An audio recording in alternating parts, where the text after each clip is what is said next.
Hello and welcome everyone to the ISCA ButtKicker Cup and Super Cup series here as we tackle Watkins Glen for the Asus 110 here. Definitely going to be a great race here tonight. 45 laps here at this definitely historic road course. Whenever I think NASCAR, Watkins Glen definitely comes to mind. Of course, as always, I am Brian Britt and I'm joined in the booth by my co-partner here in crime, Big Al. How are you doing this evening?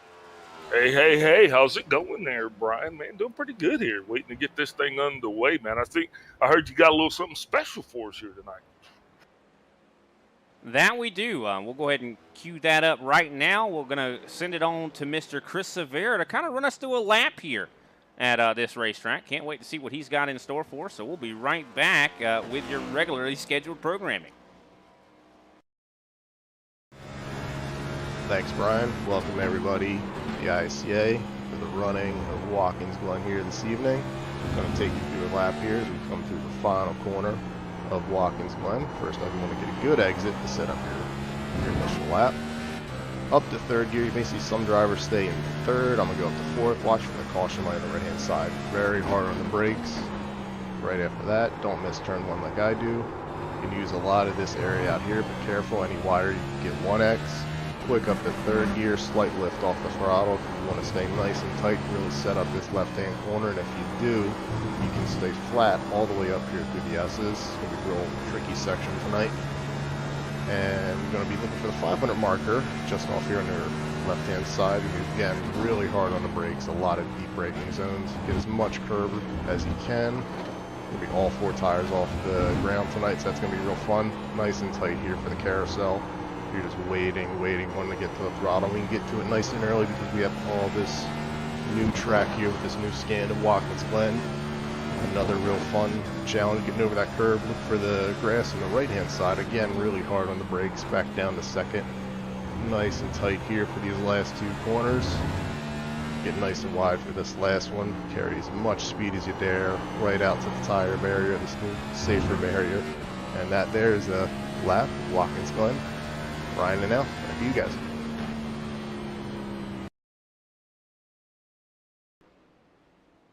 And we are back, ladies and gentlemen. I appreciate Chris Severa taking the time to put that together for us and, showing us a lap around this place and really getting to see how much, wheel he's putting in, and just very interesting indeed, wouldn't you say, Big Al?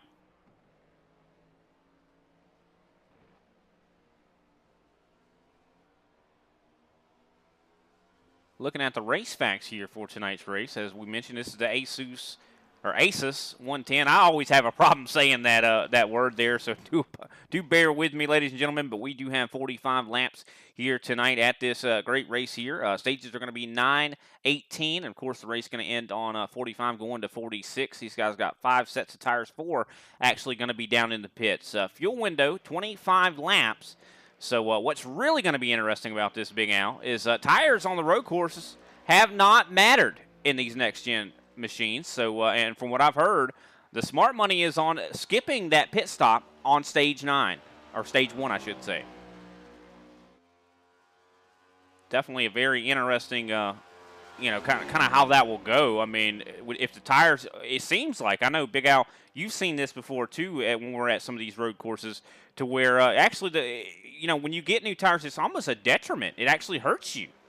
Yeah, absolutely. So there would be no distinct advantage to actually stopping on that stage 1, and everybody is going to have to stop on stage 2 because that's really going to be where it's going to get down that fuel conservation. So, I mean, it looks like they're going to be tight. They're trying to make it through that last stage on fuel, so can't wait to see what it brings. Well, actually, thinking about it, though, looking at, of course, 18 to going to 45 at the end, one thing about these road courses with the ISCA is caution laps don't count. So when those guys are out there pacing, they're still going to be burning fuel and be at some sort of a deficit. That means these guys are going to have to pit in that final stage. I think that probably the majority of guys are probably going to try to run the fuel tank out, go down there, get a splash of gas, and try to get it out as quick as you possibly can. Just considering, I mean, like I said, tires don't seem to matter. I mean, I've got it on good authority that the majority of these drivers out here tonight, unless it's on accident, will not be taking tires. So we're going to have a lot of unused sets of tires down there in the pits there, Big Al. But qualifying, of course, is underway right now. Matt DeCiani at the top of the board so far. And actually, my fault, he's not at the top of the board yet. He's actually out there qualifying as we speak, has not hit a lap in. No one has turned in a lap yet. That's just considering, I mean, we are at a road course. I mean, that is kind of how that works. And very easy to also, mess that lap up. I mean, if you touch that grass, you get a 1X or anything like that, even a 0X touching the wall, Big Al, and your race lap does not, or your qualifying lap does not count. Yeah, absolutely. And we actually have a pretty big field here tonight, so track position is going to be key. I mean, a lot of these guys are turning some pretty fast laps there. Looks like Derek Heitman right now is going to be on top of the leaderboard, even if just for a little bit. And just for a little bit it was. Looks like the Rabbit now is going to take the lead. So just always excited to come to the road courses so we can actually see some different names on top of that leaderboard, because this isn't in everyone's strong suit. We talk about that all the time, but turning left and right, man, it definitely is a skill that definitely some guys have not yet acquired yet. 100%. And looking a little bit of the track facts here and weather, 2.42 mile racetrack here. This is actually the new scan of Watkins Glen, so we could see a little bit of interesting things happen out here. So a little bit of the dimensions of the track have changed a little bit. Some places you can go off and run really, off the course to get that bit of momentum. Some places, if you go a little too far, you could get a 1X. So you got to keep that in mind here as this race goes on. Track temp right now, 116 on the actual surface. It's 84 degrees out there on the actual or in the ambient. So not too hot of a day, but still very hot track. I think that's going to provide some very slick conditions. Also the wind, quite a bit of wind out there. 8 mile an hour right now coming from the northwest. So that definitely could cause some issues here on the track, especially in certain areas. So we'll have to keep an eye on that. Let's take a quick look at the points here.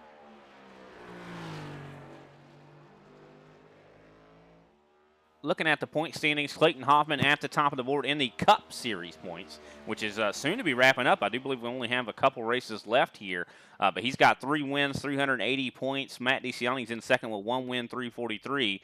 Jeffrey Souza's in third. He's got 1 win. JC Nobrega really, really fast here tonight at Watkins Glen. He's sitting in fourth. Mark Pageant fifth. Danilo Coelho, who is right now at the top of the board, he's in sixth. Lucas Abreu is in 7th. 8th place, Chris Johnson. 9th place, Josh Schaffner. 10th place, Carl Dodson. And I don't believe I see Josh Schaffner on the grid here tonight, so we'll have to wait and see if he shows up here. Looking at the much longer Super Cup points season standings, though, Clayton Hoffman at the top of that board, too. He's got 7 wins, over double what the next driver, Jeffrey Souza, has, who's in second place. Matt DeCiani, he's sitting there in third with 2 wins. Mark Pageant sitting in fourth with 2 wins. Josh Schaffner with 2 wins in fifth. Al Kozlowski, he's got 1 win. He's sitting in sixth. 7th place, Chris Johnson. 8th place, Jason Baker. 9th place, Joseph Lester. 10th place, Wayne Grossi. Taking a little bit further look down the running order here, or the season standings, I should say. Greg Wachinski, he's in the 11th position. Kenny Powell, he's in 12th. Mark Sanchez, 13th. Randy Drumhiller, 14th. 15th, Paul Olson. 16th, Andrew Griesbaum. 17th, Robert Pattengale.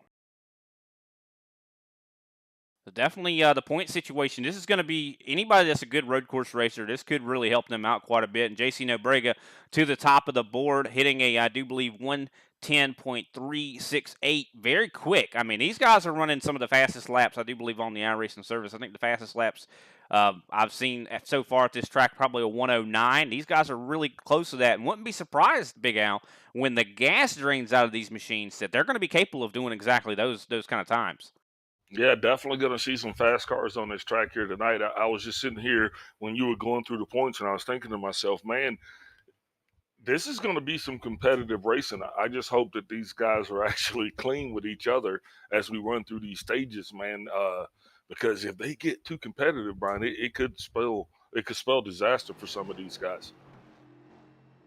Yeah, it definitely could. And no caution's going to be coming out except for the stage breaks, which makes You know, a little interesting here. If you get in an accident, no caution's going to come out for that unless the track gets completely blocked, which, I mean, could definitely happen. We do have, like you mentioned, a kind of a large field going to be tackling this road course. And but one thing about it, I mean, this is a treacherous track. There's plenty of places that you can hit the wall. And, you know, we've seen this new damage model rear its ugly head. Literally every week we have broadcasts since you know, the introduction of it. And this is a place that, you know, if you do hit that wall and you maybe, you know, lose a wheel, it is going to be quite the struggle to get yourself back to pit road without having to take a tow. Yeah, some of the coolest things are going to be seeing how these guys actually pull off some of these passes they're actually going to have to make here this evening. You know, because although this is a road course, there are a lot of places that are going to be quite challenging for these drivers to be able to maneuver around each other with some of these lap times as close as they are and these points being on the line. I just don't know, Brian. I think it could actually be quite a spectacle here for us this evening. Oh, I have no doubts it will be very much a spectacle here this evening.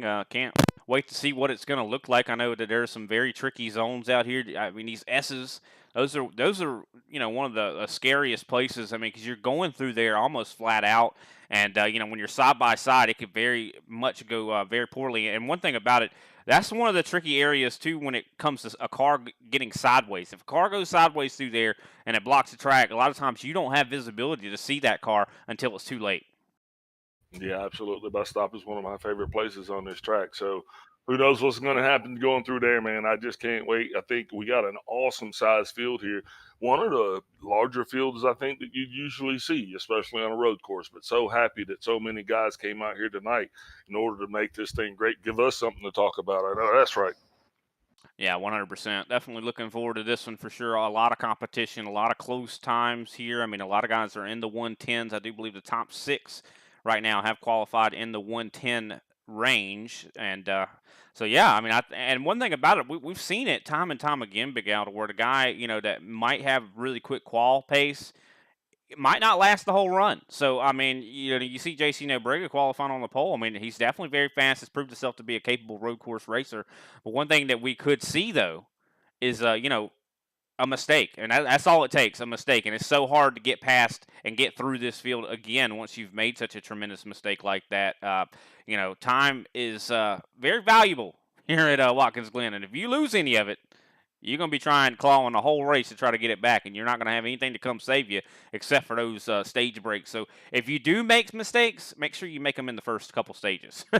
Yeah, man, I'm excited because hopefully we'll even see a new name on that winner board here this evening. Maybe get a new car to victory lane, if you will. Can't wait to see if that happens. Looks like we're slowly counting this clock down here for this qualifying effort. I think might be time to step away, hear that national anthem. We'll be right back and go through our starting lineup.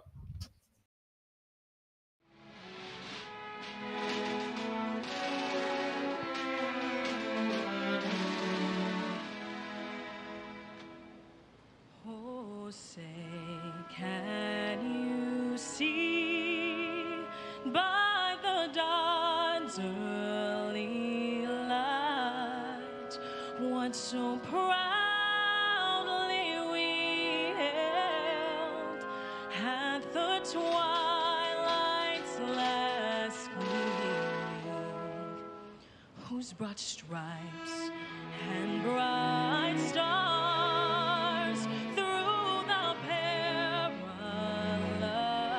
fight o'er the ramparts we watched were so gallantly streaming, and the rocket's red glare, the bombs bursting in air,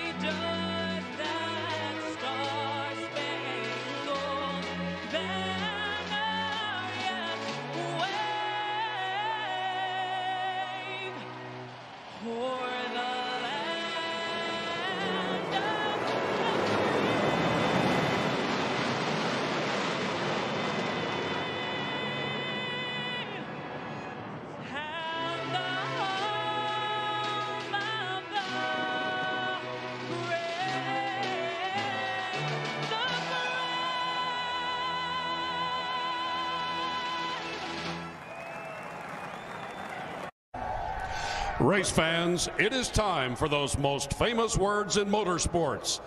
Remember when I told all my drivers, reach up there and pull those belts tight one more time? Drivers, start your engines!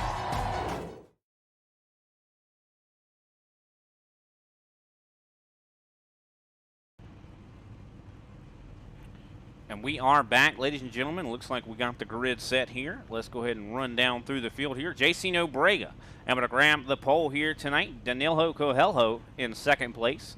Clayton Hoffman qualifies third. Lucas Abreu in fourth. Fifth place belongs to Derek Heitman. Sixth place, Matt DeCiani. Seventh place, Mark Pageant. Josh Schaffner going to be lining up in eighth place. Ninth place, Thomas O'Hara with Jeffrey Souza rounding out our top 10. Yeah, that's going to put Carl Dobson in 11th with Greg Wachinski alongside him in 12th. Andrew Griesbaum starts in 13th with Kenny Powell in 14th. Mark Sanchez going to be in 15th with Wayne Grossi starting alongside him in 16th. Randy Drumhillers in 17th with John Mullins on his right side. Al Keselowski is in 19th with Austin Story rounding out the top 20. 21st is going to be Chris Johnson. Chad Sullivan going to be 22nd. 23rd, Don Avery. Hadn't seen that name in quite a while. 24th, Paul Olson. And rounding out our 25-car field here is Derek Jacobs. So that is the grid. Grid is set, so we should be rolling off of here soon. We'll have to wait just a moment here, but won't be long as we tackle this definitely legendary road course. Yep, won't be long now, Brian. And shortly after that green flag waves, I don't think we're going to see another flag until the end of stage one. It's going to come right there at lap 9. A lot of drivers are going to be trying to do their thing here tonight, trying to rack up some very valuable stage points as they are hard to come by. And we are running out of time, especially in that ButtKicker Cup, their series. I love it. Yeah, very much so. We're going to definitely be running out of time here. So some last-ditch efforts from some of these drivers to maybe collect and grab a win. I mean, definitely a very, fast top 5 we have here. And I misspoke earlier. Looks like Josh Schaffner is in the grid, so this is going to be good for him. He's definitely one that's going to need some points here tonight. We'll have to wait and see how all these guys perform. Can't wait. I mean, really, truly unknown. I mean, definitely been loving every bit of the road course racing we've seen thus far this season, though. Watkins Glen, I think, is going to prove to be just as interesting. Yeah, absolutely. And we've been to Road America, I believe, in, where was the other one that we were at? Was it Indy Sonoma? Road, I know we were there. Indy Road. Yeah, so these guys have had a lot of opportunities to turn left and right so far this season. Tonight's going to be another opportunity, and especially for those guys that actually do better on road courses than they do on those oval courses. So that's why I'm excited. It gives us an opportunity to see some guys actually that we don't get to talk about that much. Yeah, 100%. And this is a track to where a lot of other ovals and such, you could see guys that don't practice. They could just really show up and just be good. But this is not that kind of track. I mean, anytime we see these guys tackle road courses, these guys behind the scenes have probably put in hundreds of laps, and just to get these cars working right. To make sure that they know the track when it comes to their side of it. I mean, when it comes to a road course, seat time, you can't replace that. I mean, these guys have to really know every inch of this racetrack to know what they could take advantage of that'll give them some more time. Yeah, and even those guys that don't actually, put in those laps that they say, someone somewhere was burning that midnight oil, turning lap after lap, trying to get those setups dialed all the way in so those drivers could actually maximize the capabilities of that new next-gen car, So without those guys actually doing that, I think it'd be very difficult to have somebody just come in here with an arbitrary stock iRacing setup and actually be competitive. You're absolutely correct. You're going to actually, somebody somewhere's got to have to spend some time, Brian.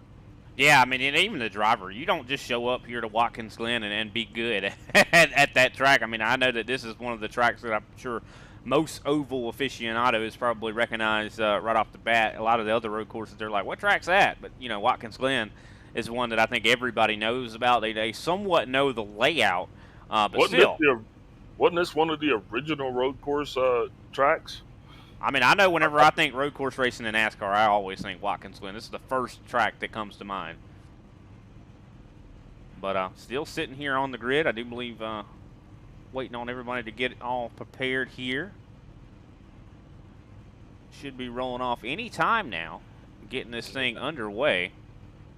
Somebody forgot their toothbrush. You know, this is going to be a road trip. So it's Yeah, of course, 110 miles that these guys got to tackle, which doesn't sound like a lot, but I mean, it is going to be quite a daunting task for these drivers out here. I mean, I have no doubt that these guys are going to be pretty dang sore by the end of this thing.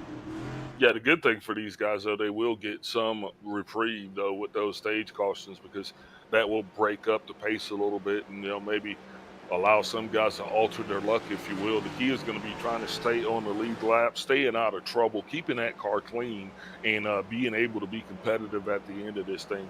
You wanna be in the conversation later on in this and saying, "Oh wow, that guy's still out there," versus, "Oh man, that guy just got took out there." So that's one of those things that we're going to be looking at, because hey, I just hate to say it, but the more chaos they create, the more stuff we actually have to talk about, right? 100%. And one thing about it, too, these drivers, they're pretty close on times. We've mentioned that a couple times, but we mean it. I mean, this is going to be some really good racing. I think that there's going to be a lot of pack racing here at Watkins Glen. I mean, with guys so close on lap times, they're going to be all stacked up there right on top of each other, and it's very difficult to pass here, so we could definitely see a little bit of melee kind of happen here as we are getting a nice preview of the racetrack as these guys pace right around it. Got some pretty dark skies over there to the north and east, but you know, I think that's going to probably have to work itself out as well. I don't think there's any rain projected in the race broadcast, so no shortened rain delays for that. We're going to go green to stage flags here on this one, right? Yeah, I do believe we're going to be going green this time by, and I wish they did have rain in here, because, I mean, man, I'd love to see these guys have to tackle something like that. I mean, that would be something. Especially on a road course. Yeah, especially on a road course. I mean, that's the only time NASCAR would actually ever do it, because they do have radial tires and windshield wipers. And if you look at the windshield wipers on these cars, I mean, they took full advantage of making that thing as much of an aero advantage piece as they could. So, yeah, rain will be coming to the sim, but just not tonight. Yeah. One thing about it, you talked about the clouds, though. Those clouds could affect different parts of the racetrack here as we see the pace car getting ready to dip down pit road. And the green flag soon to be out in the air. JC Nobrega going to take us there. And there it is, green flag. Clayton Hoffman not getting the best start there. You look at Derek Heitman giving him a little bit of a nudge to get him going. Danilo Coelho, huge run on the top side. Here comes Clayton Hoffman, going to try to take the pass. Oh, almost gets into the back of JC Nobrega, then almost goes high and gets into the 22. Yes, the turn one was going to be that big problem that we're going to have, but JC Nobrega made no problems with it, as he's going to go ahead and lead this field through the S's and on around the backstretch. A lot of fighting going on. You see Derek Heitman there. He's trying to work on Danilo Coelho right here as we enter the chicane. Definitely a tricky part of this track. You have to go really fast through this area, but sometimes it's very easy to miss these corners, but it looks like everybody doing a great job here. Mark Padgett, I do believe, also trying to work on Matt DeCiani here. I do believe that bus stop chicane is going to be where we see drivers actually gain an advantage, because a lot of guys have that dialed in. You know, guys have different parts of this track kind of figured out, and in other parts they might be a little bit slower. So far so good, though. Looks like we got ourselves some pretty tight racing going on here. I do believe we might have seen some problems here from the 5 of Greg Wychinski. Oh, yeah, he's got a tire messed up here. He is going to be done, I do believe, going to be having to take that thing down to pit road, and he had a fast car starting out this race, too. Unfortunate there for Wychinski. Yeah, that is definitely very unfortunate for Mr. Wychinski. Not sure what really took place in that old altercation. I'm assuming it came from, I think it was some back markers kind of getting into one another. Unfortunate there. JC Nobrega with a commanding lead right now. I do believe he has almost a second now on Clayton Hoffman. That Ford looking really good here. You know, the fact that JC Nobrega has actually got a lead on Clayton Hoffman has to speak a little bit about his driving capabilities here tonight, because anybody that knows sim racing probably has heard of the name Clayton Hoffman, as he is definitely no stranger, especially to winning and leading. So good on JC for actually being able to lead Clayton for once. Yeah, and we've seen this before. I mean, Clayton, is definitely a good driver when it comes to these road courses, but, he's not the Clayton we see on ovals. You get what I'm saying? I mean, like last week at Richmond, Clayton was on another he was on another level. And just that's not what we see here at the road courses from Clayton Hoffman. Now, he is capable of winning here at these courses, but it just does not seem that he has the overall domination factor that we a lot of times see on the ovals. Yeah, well, I think he's doing pretty good. I mean, he'd be beating Big Al out there right about now. Oh, 100%. I mean, I stand no chance against him out here on this racetrack. And he is, doing pretty well here, staying about a half a second. Now he's about up to half a second on JC Nobrega. So he's trying his best to chase JC down. And one thing we always see at these road courses is some cars are better in certain spots than others. I mean, you see JC off of that last corner put about a half a second on Clayton Hoffman. So, I mean, he's right, better in that one particular area. And that could be a tool that, JC is able to use. Yeah, just kind of watching the field sort itself out here as we are 3 laps into this thing. We'll be 4 laps at the line. So far, so good. Looks like only one car off the racetrack due to incident. That is, I do believe, the 5 of Greg Wachinski. Not sure where the 27 of Derek Jacobs and 21 of Chad Sullivan are located, as well as the 88 of Al Kozlowski. Hey, you see right now, Derek Jacobs and Al Kozlowski are back here kind of fighting amongst themselves. I do believe 22nd and 23rd back here. But most of the guys are pretty close up to one another. I mean, we do see, I do believe, the 64 of John Mullins. Him and I do believe, if I'm not mistaken, the 7 of Wayne Grossi. Wayne Grossi's pretty close to the front pack there. But John Mullins has quite a gap between Grossi, so that is between 14th and 15th. So already a little bit of spreading out going on here. And I do believe when we cross the line here next time by, we're going to have 4 laps to go here in this stage. Quite a short stage. One thing I mentioned before is that these guys are not really going to have to stop for this this stage break here if they don't want to. Yeah, you did say that, but I'll tell you what, some of these guys might want to go ahead and stop and go ahead and change those tires, because that will be 9 less laps on their tires if tire wear was a consideration. But like you said, that's not even the case. So, yeah, I don't know if we'll have many takers on pit road there, but I do believe we'll have a few. Yeah, we'll have to wait and see how that all how it all plays out. I mean, from what I've heard, I mean, I definitely, a lot of guys have kind of echoed this, saying that, taking tires is more of a detriment. You take that set of tires, yeah, you'll have less wear on them, but wear hasn't really been the issue. I mean, it's been, taking that, you've said it before, cold tires are really horrible in this car. I mean, they really are. I mean, the car's going to take a couple laps to get the heat in them, and it could even cause you to lose position, even, being a little bit slower than you would on the older tires. Well, I'm going to tell you what. My math says that the 27 and the 88 might be in danger. They could possibly both be looking at seeing the leader definitely in their rearview mirrors before this stage is over. Yeah, definitely could be the case. Clayton Hoffman, though, doing a great job staying right there with the 12. He has not lost touch of him yet. They've been staying around the same gap here, so I do believe they have similar pace. And one thing about it, when it comes to the lap 18 or when that stage comes up, that's going to be the stage where everybody's going to be pitting for that dough. I mean, this is going to be, when you decide if you're just going to take gas, you're going to take tires. Of course, we mentioned that tires probably won't matter, so we'll have to see.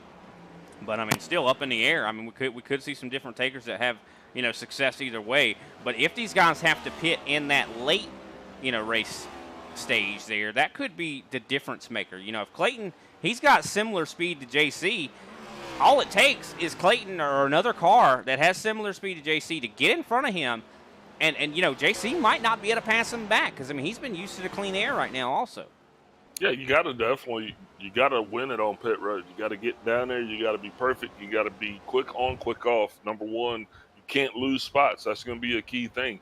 Also, when these guys are catching up to that pace car, that's going to be another factor, man, because the faster you get caught up, the better chance you're going to have of pitting with the field.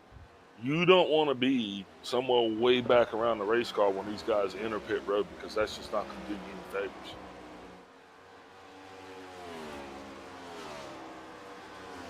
Definitely not, and you know, it's about when you want to pit too. You know, if that final stage comes down to, you know, when you pit. I mean, if you wait later to go down, or, you know, try to short pit maybe and try to get a little bit of track position that way. I mean, either strategy could work out. It's just all going to be about execution and not messing up going down pit road, because all it takes is getting a speeding penalty or something like that, an unsafe pit exit, and then guess what?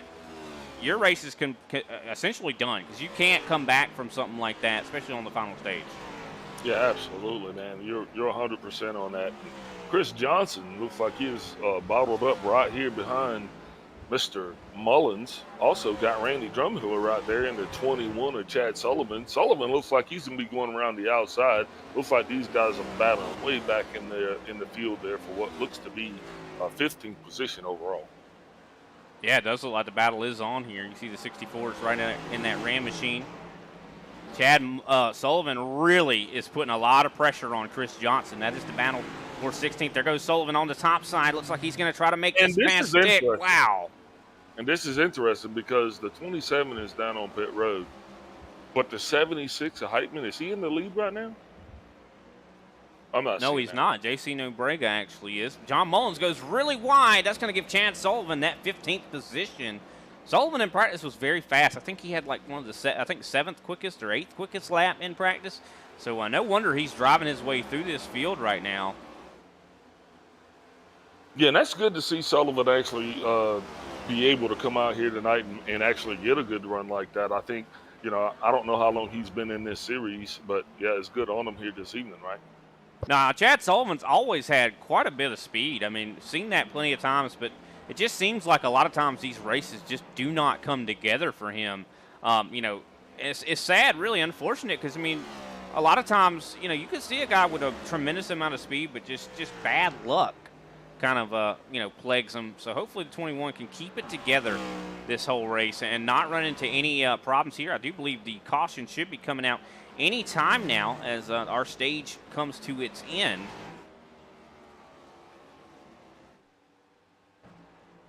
Yeah, that stage is over right there. And JC Nobrega, our winner.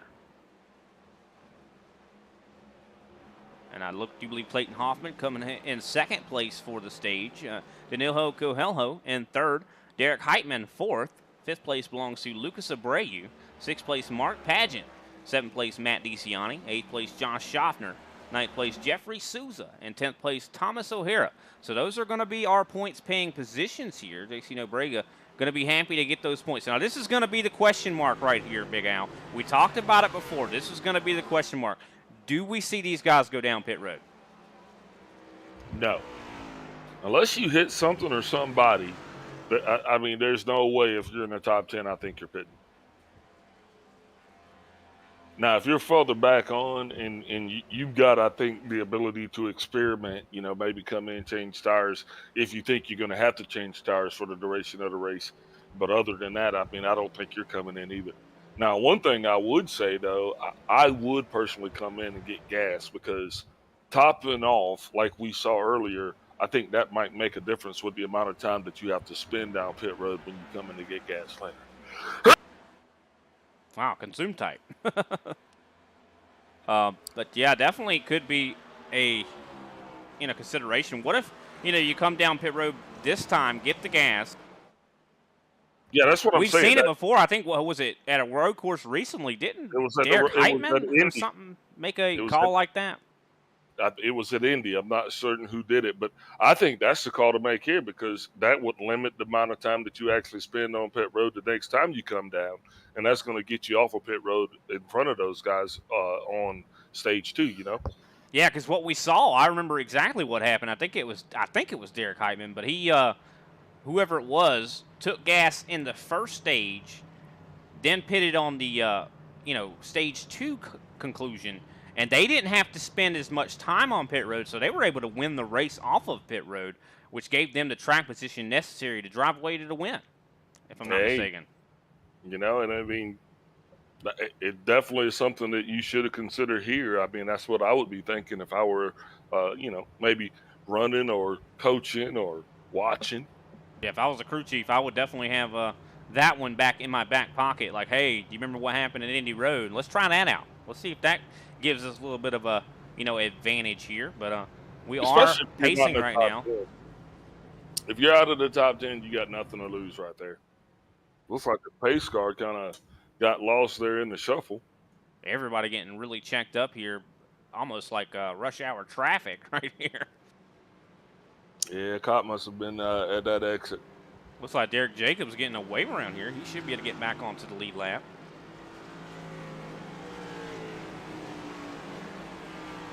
Well, I was going to say we could try to talk to someone while we're out here pacing. Who would you want to talk to, or do you think we should just go ahead and take it to a commercial break? I think we do both. I think we take a commercial break and then we come back and find somebody to talk to. All righty. Well, we'll be right back, ladies and gentlemen. Look, Derek Heitman, he's pulling that same strategy again, but we'll be right back.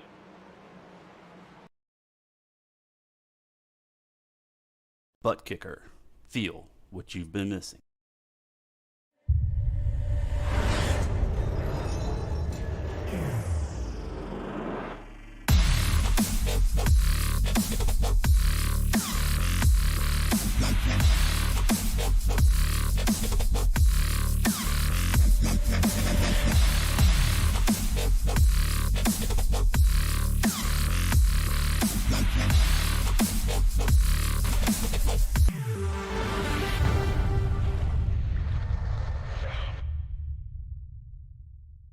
Get yours today at thebuttkicker.com and be sure to use our 20% discount promo code ISCA20.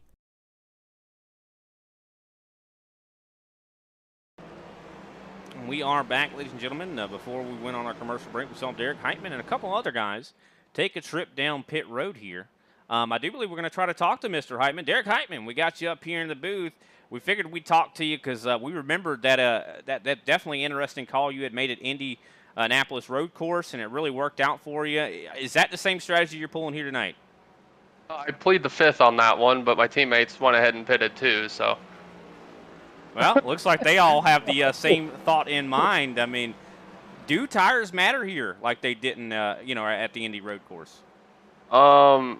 I'm going to plead the fifth on that, but I ran a lot of practice laps, and it's a little odd to me that in this 100% track state, it seems that, gosh, I don't want to say too much because I know people are listening. It seems the lap times are falling off rather than getting faster, so we're going to see what happens here. That's very interesting you say that. I mean, so tires do seem to maybe be making somewhat of a difference instead of like we've seen in previous road courses. That's definitely interesting for sure. Man, I mean, you definitely look like you got a pretty good bit of pace out there. Who can we shout out before we let you get back out to racing? Oh my God, I got to shout out Michael Conti. He put together an absolute banger for us this week. EPI is showing out in the A Opens and the NIS. I mean, we put together probably about 6 A Open wins just yesterday alone.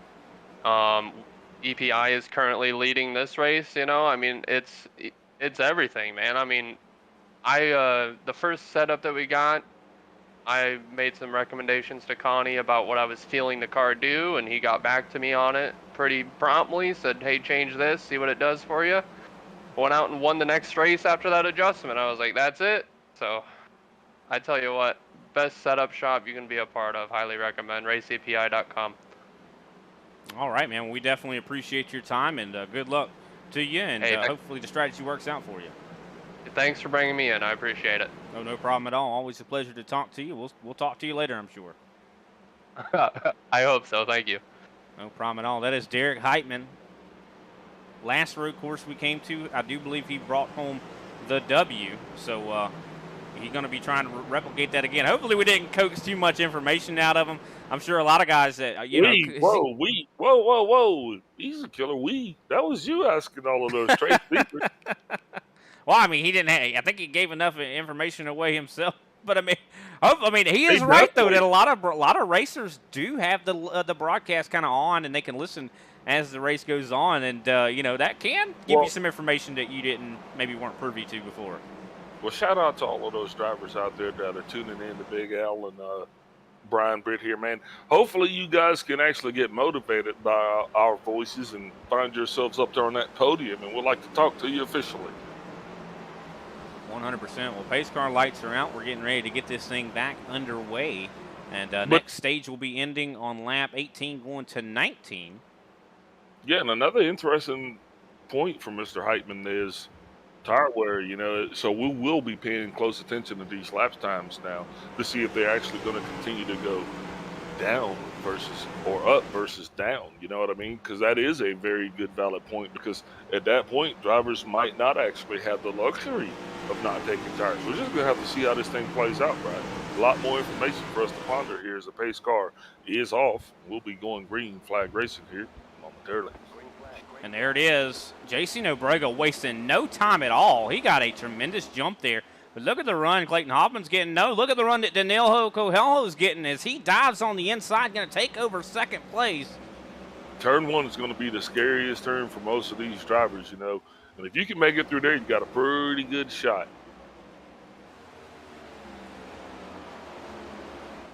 Looks like everybody's progressing nicely as Grease Bomb kind of gets into the wall a little bit.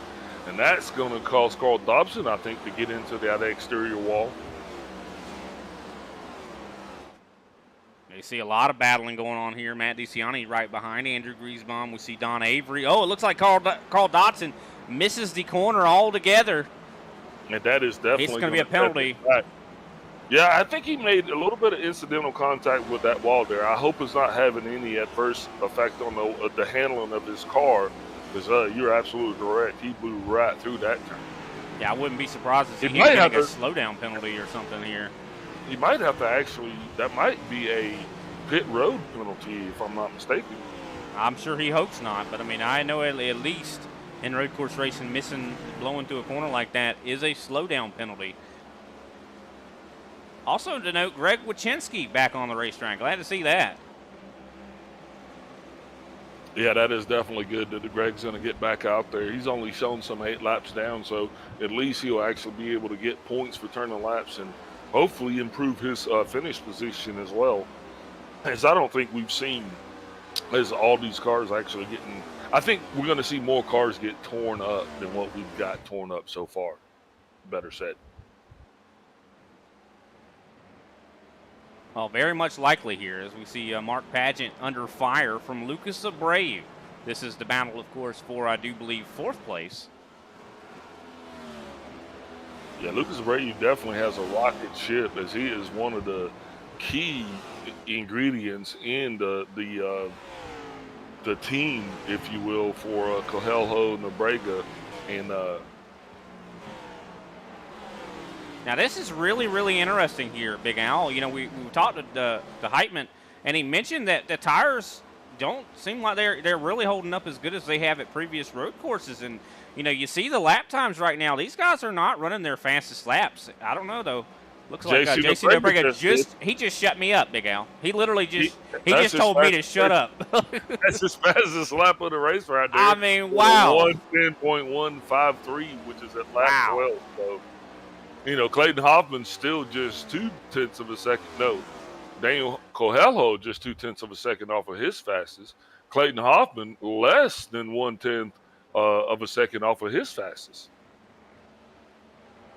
Wow, so I regret even opening my mouth. Doesn't seem like, I don't know. I thought tire wear was supposed to mean something. It looks like these guys are getting faster. And Dobson blows the bus stop again. I'm not sure what's going on with that and how he can continuously blow the bus stop but yet not lose position. So something's going to have to surface here eventually, because he hadn't even slowed down enough to let these guys pass. Yeah, his lap times definitely have not been any slower. So you see, I do believe Chad Sullivan. He's like Denny. He's like who was it? Ross Chastain at the Indianapolis road course when he blew that final corner. Well, I mean, if he's not getting penalized, then I mean, and he's done it 2 times in a row here, so maybe that is a glitch in the matrix. Well, even if he's not getting penalized by iRacing right now, I still feel like somebody's probably going to be looking at that after this race and be like, "How does he get away with that?" Like maybe send a clip of that to iRacing and be like, "Hey, I don't know if there's might be a bug here at your Watkins Glen here." But Chad Sullivan does get by, and he's now up to, I do believe, 12th place. Oh, Sullivan catches the grass, and there goes Carl Dodson right back by him. Well, Dobson would have got away with it, but I just happened to see it 2 laps in a row, and that's the only reason why I said something about it. But there he is. Now he's at the bus stop. I've been wondering how he's getting to school every day, because he's definitely not been through the bus stop. Big battle going on here between Chris Johnson and Matt DeCiani. DeCiani definitely a capable road courser, or a road course racer, I should say. Yeah, Matt DeCiani, he actually even started in 6th place on the, with his qualifying effort. So, yeah, definitely, he's got a fast car out here tonight. You know, if he can drive that good on his qualifying setup, hopefully he'll be able to get a good race run. You know, he's in the top 10, right? Yeah, right now he's actually in 11th. He's trying to work to get into the top 10 by getting around Chris Johnson. But it looks like it's easier said than done here. I mean, you could be faster than the guy in front of you, but, I mean, you have to be really comfortable with your race car, confident to be able to put that car where it doesn't feel that comfortable, I guess. Yeah, John Mullins and Randy Drumhiller, these guys are definitely riding together, or they just got a very close setup, because they have been really battling, pretty much going at each other the entire time we've been out here so far. Yeah, that they have been. You see, that is the battle, I do believe, for 16th place.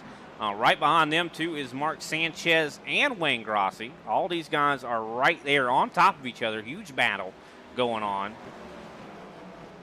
A 7 Pennzoil machine really putting some pressure on the 31 here. Drumhiller trying to make something happen on the 64, just not able to get it done. Yeah, this is one of the closest battles on the racetrack, and I think if there's any opportunity for something to happen, it's probably going to happen amongst these guys within the next couple turns.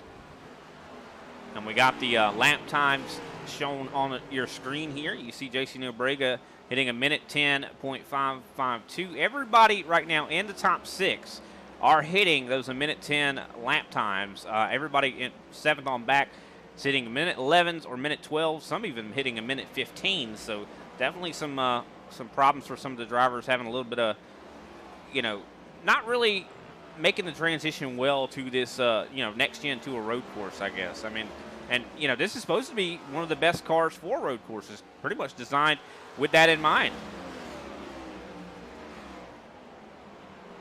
Yeah, but road coursing still isn't everyone's strong suit. You know what I mean? It's a lot that goes into turning left and right, man. It's easy to set up a car for 4 turns, something totally different to set one up for 12.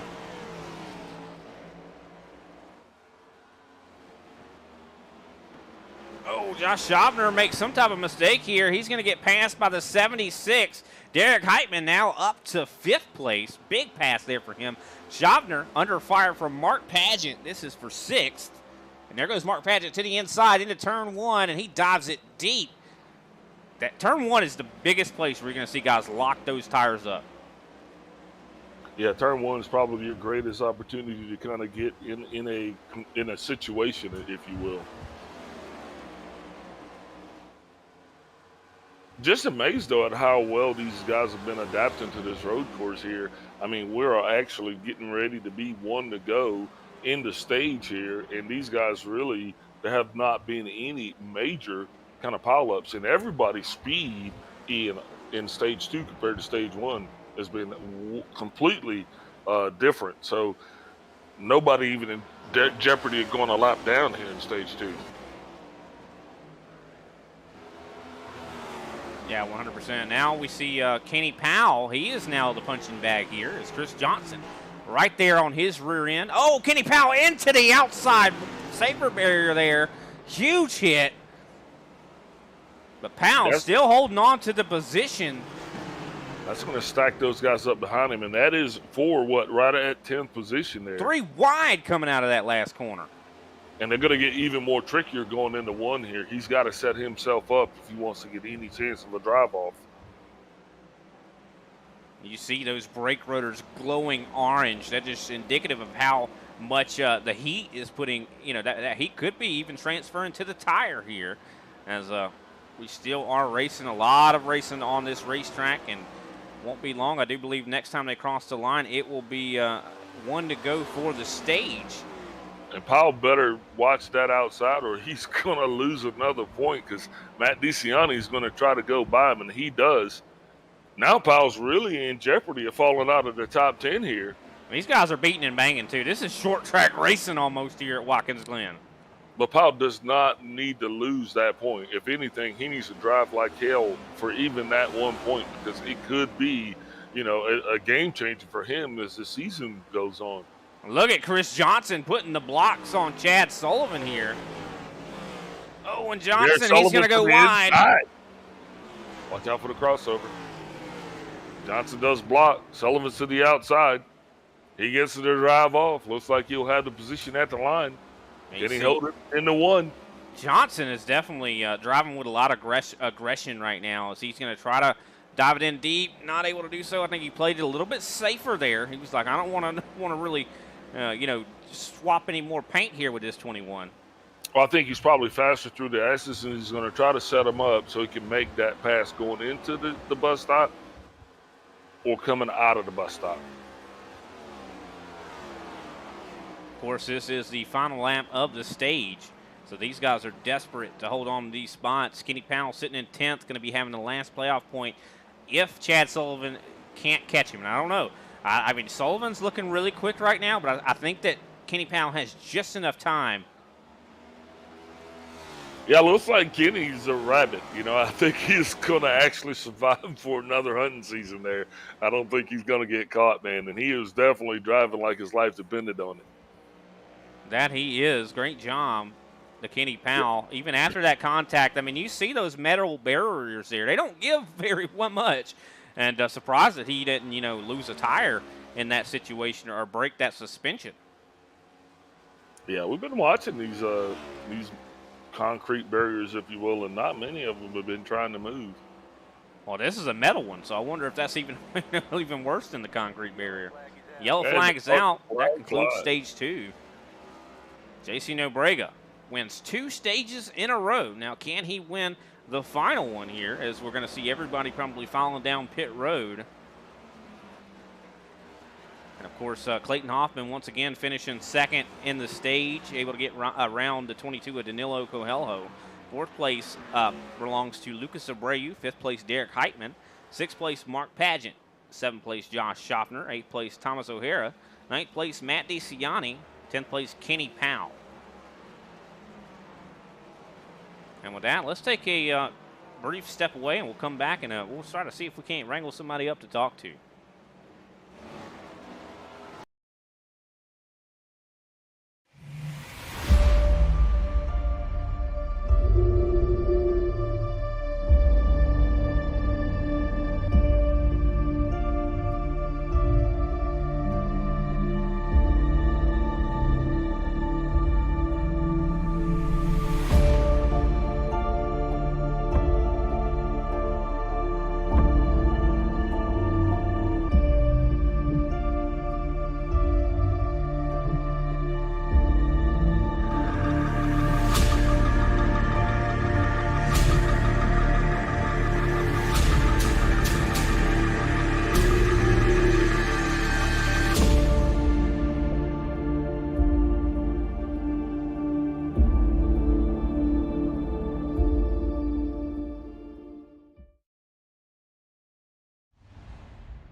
And we are back, ladies and gentlemen. I do believe everybody going to be filing on down pit road here shortly.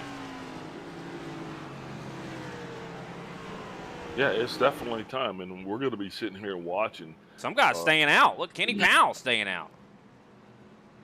Yeah, and you understand, we knew that was going to come, because what he's going to do is he's going to pit on the next lap, try to get as much fuel as he can stuffed into that thing. So, he is at the tail end of the field with one to go. I mean, I don't blame him. It's just we're going to see different strategies start to unfold here. Guys got to try different things. Now, remember, some of those guys that pitted there at stage 2, they're not going to have to take as much gas as those guys are. So you might even see the leader, the winner of the first 2 stages, JC Nebrega, he might find himself all the way back as far as maybe, I don't know, 4th or 5th place on the restart. And you mentioned that clean air earlier. I mean, I think that's not a factor right here going into this last 25 laps. Yeah, definitely. It's gonna be interesting here how this works out. I mean, I think a lot of these guys know that they're gonna have to pit again, and some guys are on different strategies altogether. I mean, you see, guys going down, trying to get a little bit of extra gas shoved in that tank could be the call to make. I mean, if you could save it, it could work out very well, but it's going to be difficult to save here at a track like this. Yeah, I want to talk to Carl Dobson. All right, hey, let's Carl, grab him up. Carl Dobson, this is Big Al up in the broadcast booth. You got me? Oh, yeah. Man, how's your race going down there tonight, sir? So I'm very glad I got a lot of Trust Me Vodka to kind of keep me company after this race, because it sure is going to make me have a headache, and I need something to comfort me. I'm really looking forward to getting away from this lefty-righty thing, because really I'm not a lefty-righty guy, because I barely can turn left on my own. So turning right and left is really distracting to this guy. So speaking of that, I got one very distinct question. I've noticed that you kind of got a different entrance and exit strategy through the bus stop. Would you care to elaborate on that? Yeah, I'm not going to kill my car, so I'd just rather give up my penalty time and just be safe. Because I care about my competitors, and I really don't want to hurt their cars. Well, all right there. Looks like you got everything kind of figured out. Is your car running pretty fast for you here tonight, though, that you're actually able to give up that penalty time and not sacrifice positions? Oh, the car is great. The setup is great. The team that, Triad Racing has put together a great setup, but the driver absolutely is trash and probably should have been replaced before this race, but we'll see what happens. Well, you know what? We still like talking to you, sir, because you're a very spirited spirit guy. So why don't you give a shout-out to somebody before we let you get on back down there to that Triad Enterprises? Oh, yeah. Got to give a shout-out to SUA Media. They represent the best class. Take your driving to the next level with their media relations, and then also Stent Analyzer. If you're not running Stent Analyzer and analyzing your laps, you are just running behind. Roger that, sir. Thank you very much for your time, and good luck for the rest of the race. Thank you. I'll try not to hurt anybody through the bus stop, and you've seen my progress.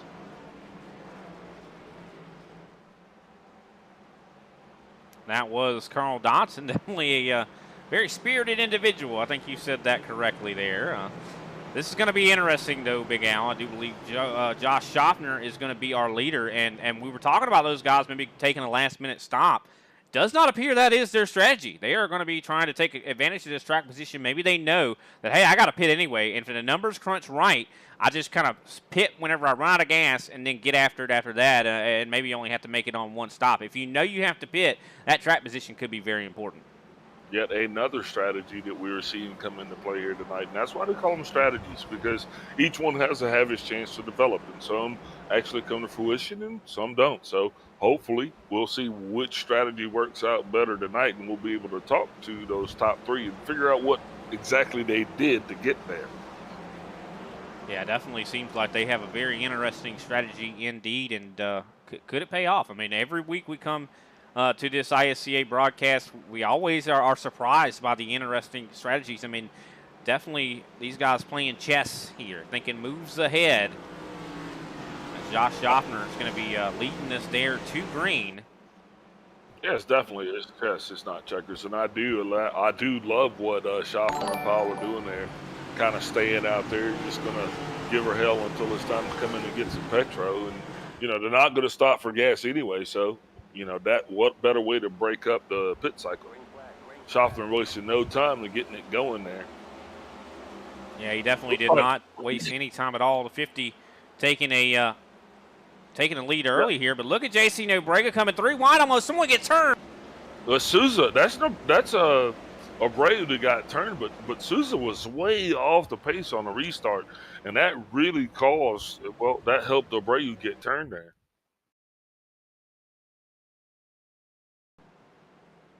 Take another look at this to see exactly what happened here to this 9 car.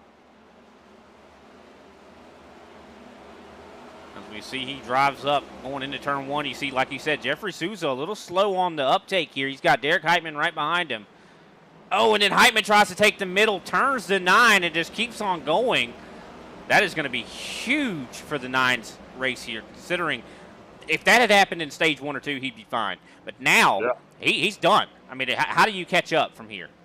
Yeah, Lucas Abreu was definitely running pretty good. He had a very strong car. I do believe he even qualified in the top 5, if I'm not mistaken. So for him to actually go out like that, very unfortunate. But like we said, turn 1, man, it's sinister.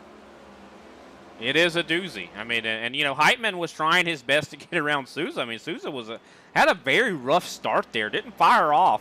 Might have been even in the wrong gear. Could very well explain it. But I mean, now once he's gotten up to speed, he's running really good. He's sitting in 3rd. Oh yeah.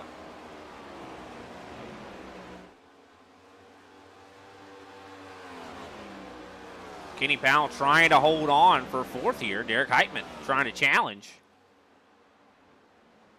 Here comes Heitman on the inside through the chicanes, and it looks like he makes that pass look easy. Also, Clayton Hoffman going to be challenging the 24 here shortly.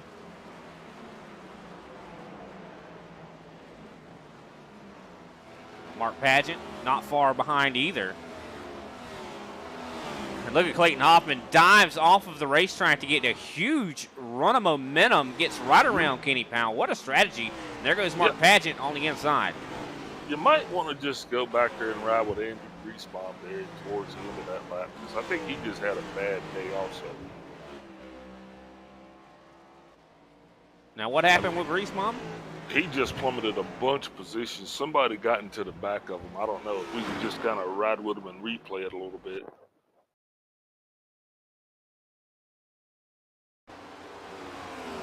Take a look back at this and see what happened here. Probably Matt DeCiani getting into him here. Should be closing in on what happened. Oh, no, he didn't get in it. Nobody got into him. He caught a little bit too much of that curbing and just took him right out of contention here. And he even got into that inside barrier, that tire barrier there. The bus stop bit him. I just saw him I lost him there in the trees a little bit, and I didn't know if it was a result of contact or whatever, where I just knew that he had really plummeted a bunch of positions. So, unfortunate for him. Looks like he just is another victim of the bus stop. Also, JC Nobrega has taken the lead back here from Josh Schaffner. Now Schaffner being chased down by Jeffrey Souza. I'm sorry, Derek Heitman. Derek Heitman actually has gotten around Souza for 3rd. Heitman definitely going to be the one to watch. Look at that Schaffner down pit road. I think they know they can make it from here. He can absolutely make it from here. That is a true statement. The least amount of fuel possible to get back out on the track, and him and Powell are both down pit road.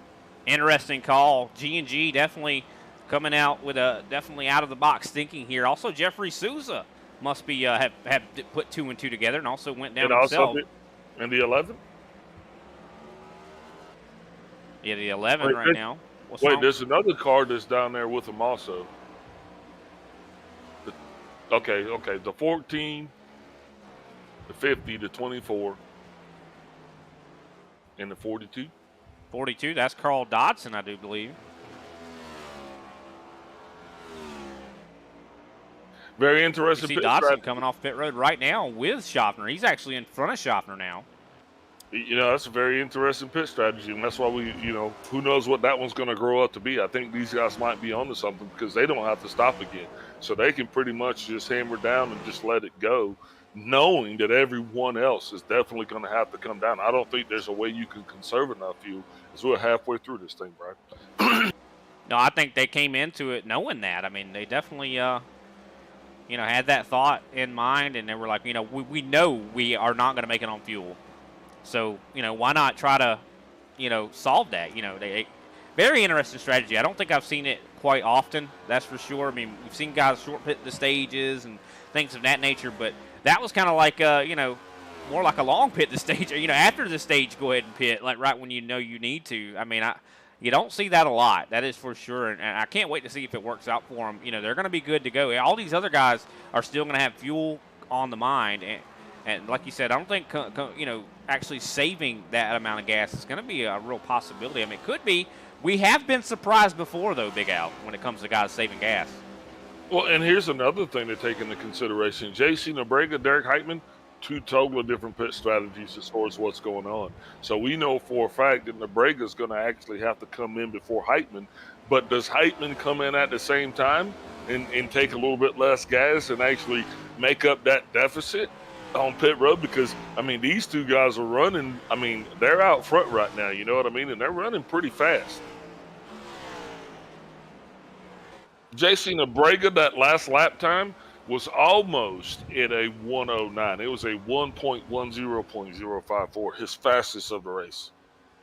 Yeah, that is very quick. You are correct. He just hit his fastest lap of the race, and it is faster than everybody out there by half a second. I was thinking Heitman was starting to catch up here to Nobrega, but it looks like that is not the case.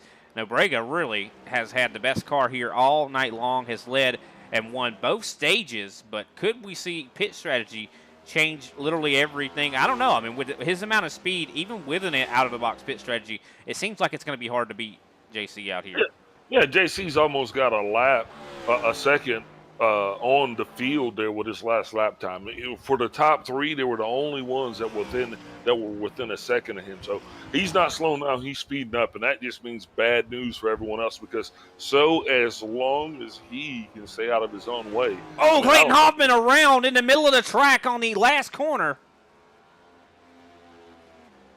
Let's take a look back at this. Clayton Hoffman loses it.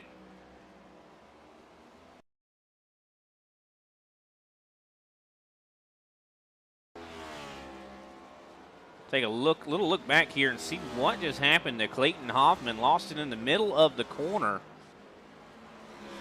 See Mark Patchett back there. I do believe he gained a spot out of this. Let's see exactly what happened. We should be coming up on the corner right now. Yeah, Mark Patchett. Clayton catches the grass. That's what happened right there and just sent him sideways. Patchett barely misses this. Wow, look at Danilo Coelho. Almost gets into him too. That is going to be a costly mistake for the 92. I don't know. I would have went on down pit road there and got some gas and just cut my losses. You don't want to stop twice. That is for sure. He lost a lot of spots.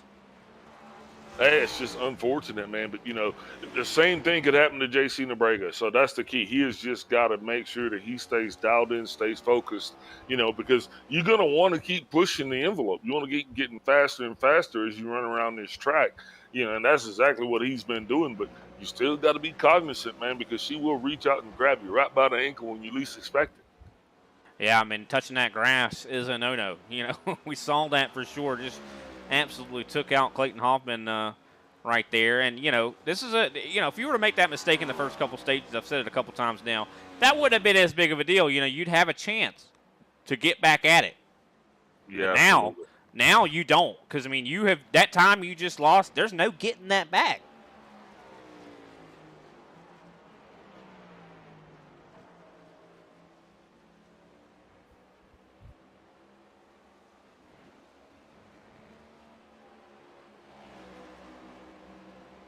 Definitely a lot of interesting pit strategies, a lot of gaps on the racetrack.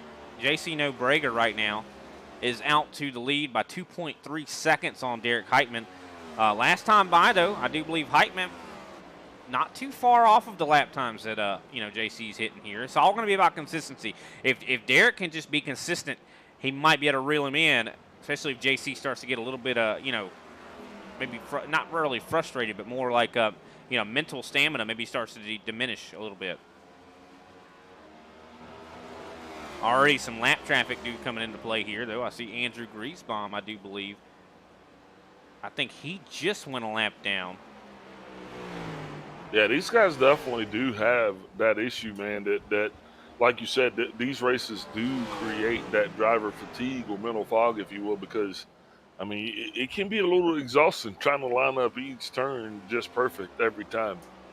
I actually misspoke. I do apologize, ladies and gentlemen. Mark Pageant actually had recently pitted, and Andrew Griesbaum is for position. He is on the lead lap, so just want to go ahead and clear that mistake there. But it looks like green flag pit stops are underway, Big Al. Yeah, absolutely. And Griesbaum still was actually able to recover from his slide, and he is still running, like you said, on the lead lap up to 12th place. It looks like he is getting challenged by that position, though. Looks like he's going to have Jeffrey Sousa going to be coming along his outside this time. Oh, Griesbaum getting really loose on the entry there to the chicane there. That allowed Jeffrey Sousa to get right around him.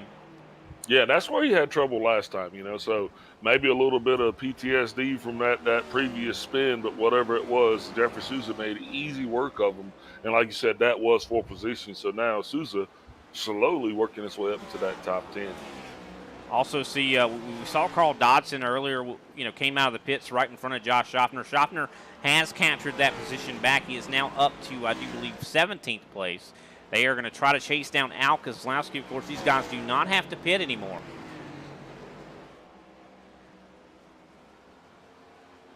I'm going to put on the screen here how many laps since these guys last pitted. JC Nobrega 9 laps ago, Derek Heitman 9 laps ago, and pretty much everybody up in the top 11 pitted in the last 9 laps. So, pitted 9 laps ago. So you'll see some of these guys did pit a little bit more recently. Mark Pageant, he pitted just recently, only 2 laps ago. Jeffrey Sousa pitted 6 laps ago. Kind of, I don't know if Sousa's going to be able to make it. 6 laps is definitely pushing a little bit, but I think he went in at the same time that Schaffner and Powell did. So yeah, he did.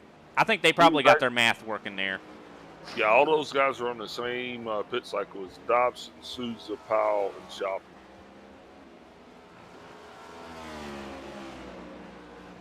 Looking at the lap times here, Derek Heitman last time was a little bit quicker than JC Nobrega, almost a 10th. So can he catch him? Those two are the fastest on the racetrack right now.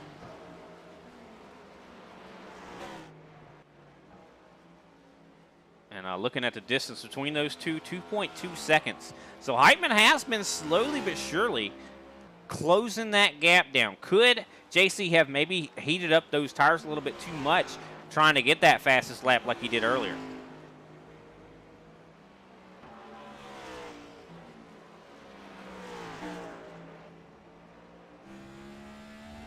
Take a nice cockpit camera here from Derek Heitman as he does try to chase these guys down. See what it looks like from his point of view.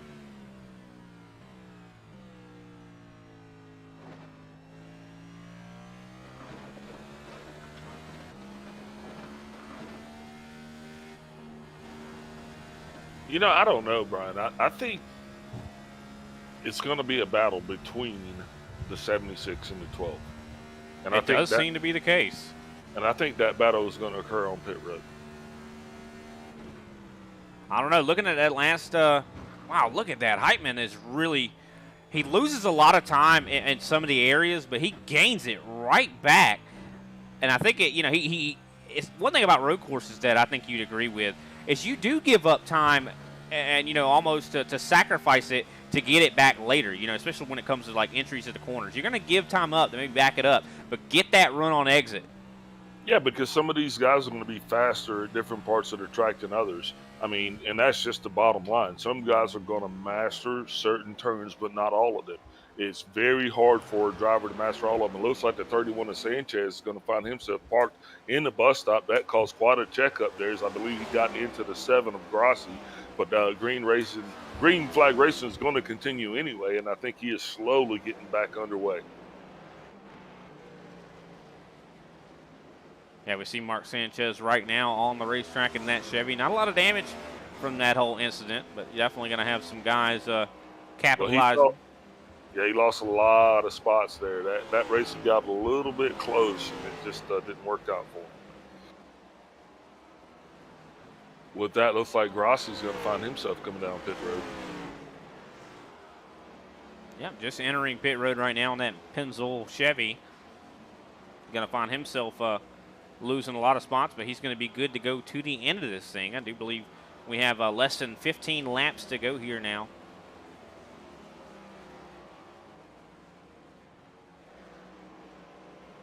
Keep wanting to watch Josh Schaffner here because I think he's got a really good strategy here. He is good to go to the end of this thing. He just got by Andrew Griesbaum, but I think one person that has an even better spot right now, Jeffrey Souza. He's sitting right now in 10th place. He is good to go to the end. Does not have to save any gas here. And because of that, if those other guys have problems on pit road, he could find himself up in the top, top 5, maybe even in the lead. We saw earlier he had the speed to stay up there with that top 5. So let's start a new segment to this race right here, just since it's just you and I up here and we got nobody to talk to. So when are you pitting? That's what I want to ask you. I have no clue when it comes to this because, I mean, tires don't seem like they make that much of a difference. So it doesn't really matter, I don't think, when you pit. I mean, as long as you just take a little, I think all these guys could take just a little bit of gas, maybe just a little splash. So you're Heitman and you're slowly closing in on the 12. I mean, are you going when he goes? What's your strategy here? I mean, what do you do? I mean, I don't know. I don't know how much of an advantage it would be to short pit him or long pit him because tires, like we've been saying, don't seem like they're making that much of a difference. These guys are still running the same kind of laps that they were running in the beginning of this race. So I don't see an advantage either way, Big Al. I think all it's going to depend on is how much gas you take. That's how long you're going to spend on pit road. Yeah, I got you. Does clean air matter? Looks like the 76 yeah, I'm sure it is does. on pit road. So that answers that question. Yeah, he is now entering his box right now. The 11th of, the 11th of Don Avery just exited pit road. We see Derek Heitman only spent a couple seconds down there in his box, and now is coming off of pit road right now. So I think this is going to be the only way that Derek is going to be able to maybe get JC is to spend a little bit less time on pit road. But then again, that is a risk because if you don't take enough gas, it doesn't matter how much ahead of the other guy you get if you run out of gas towards the end. And so he's pitted now, and he spent just enough time down there, and I think that's going to be the delta as the 14 and the 44 are battling for position as well. Yeah, we see Heitman. I mean, he came out and didn't lose hardly any time at all. He's only 28 seconds behind the leader. Still, I do believe scored. I think he's going to be scored right now in 4th place. So he didn't lose a lot there at all. So, but the key thing is everybody in front of him has to stop. Yeah, I mean, this could be great for him. And so the amount of time that he spent on pit road was minimum.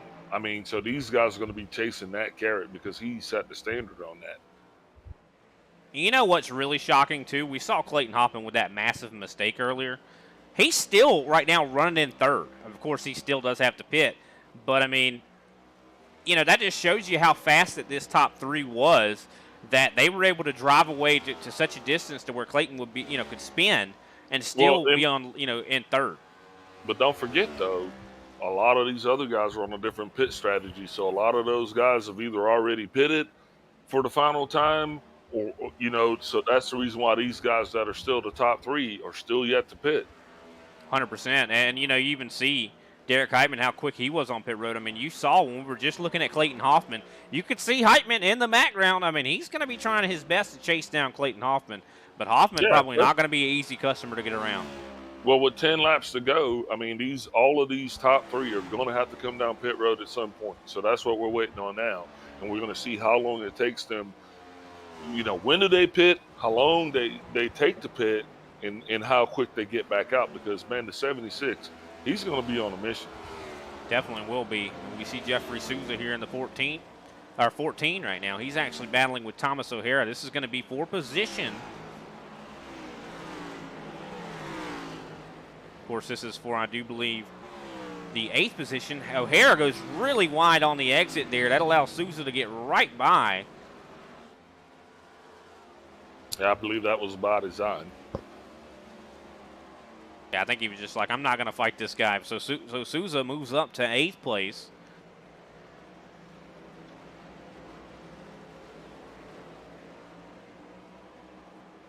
Going to put the stints back on the screen to see exactly when everybody pitted here last time, to see how many of these guys up in the top 8 have yet to pit. Well, Harris pitted, Drumhiller. I know Padgett's pitted. Heitman's pitted. We see it on the screen right now. Derek Heitman pitted 2 laps ago.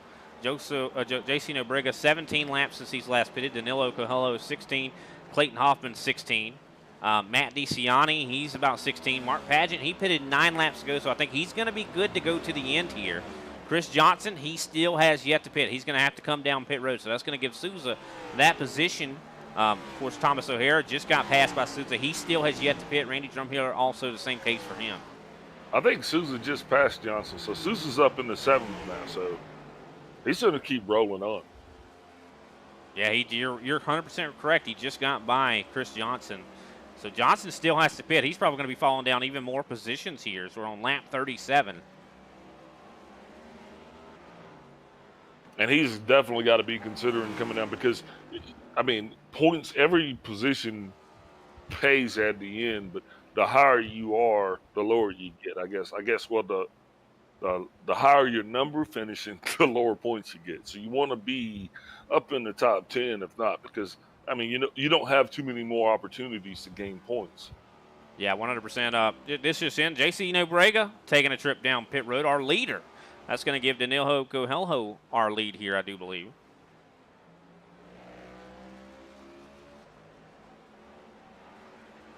So he's going to be staying out another lap here. I would not be surprised to see him in the next lap or two come down also. So the whole field is going to be chasing the rabbit, literally and figuratively. Yeah, they definitely will be chasing the rabbit here. Danilo, last couple of races he's looked strong, but unfortunately has had some bad, accidents and things like that. But this has been a really good day for him. We also see back there, further back, Clayton Hoffman trying to get around Al Kozlowski. Of course, Kozlowski, I do believe, has gone a lap down.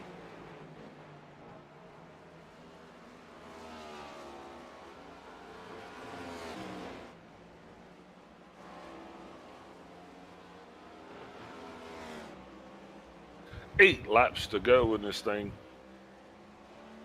Yeah, definitely getting closer and closer to the end as these guys tackle Watkins Glen, and they've made it look pretty easy. We haven't seen a whole heck of a lot of mistakes out here, like what you'd expect to see.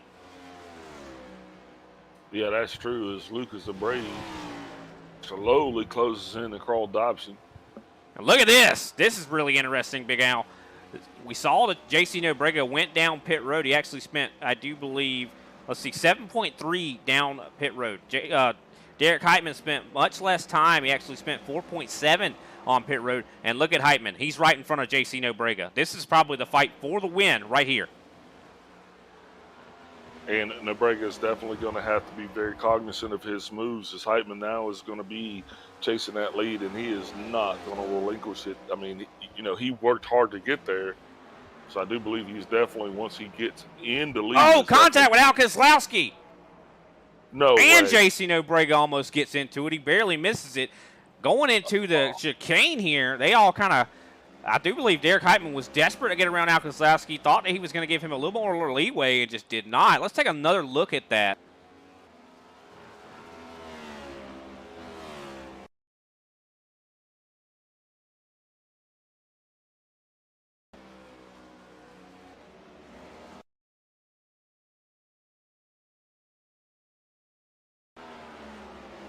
Alrighty, and it should be coming up here any second now. We see Derek Heitman right here behind Al Kozlowski as they're going on this straightaway into the chicane here. You see Al kind of goes down. It looks like trying to get these guys the way to get through, but just came in at a shallow angle, got into the 76.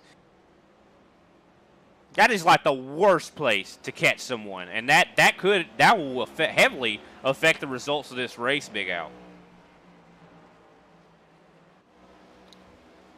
Yep. J.C. Nobrega now with, I do believe, quite a lead on Derek Heitman. Can Heitman collect himself? Did the damage affect his race car?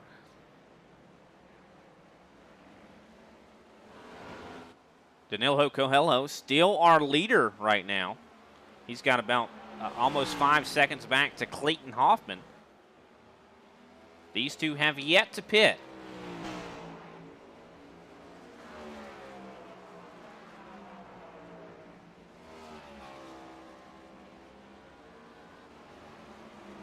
Do you see some big battling? Josh Schaffner has caught up here to Thomas O'Hara. And you see Chris Johnson also right there in front of these guys. So 3-car battle.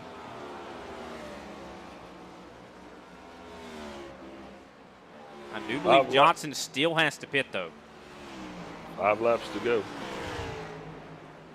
I'm wondering, Big Al, could it be, we've seen a couple strategies already here tonight. Could Johnson be trying to make it on fuel, trying to save a little bit here? I mean, he's got nothing to lose. Because, I mean, everybody else is pitted. You know, a lot of these guys have already pitted, and he is one of the ones that has not. I mean, he's probably ran enough laps to know exactly how far he can go on fuel.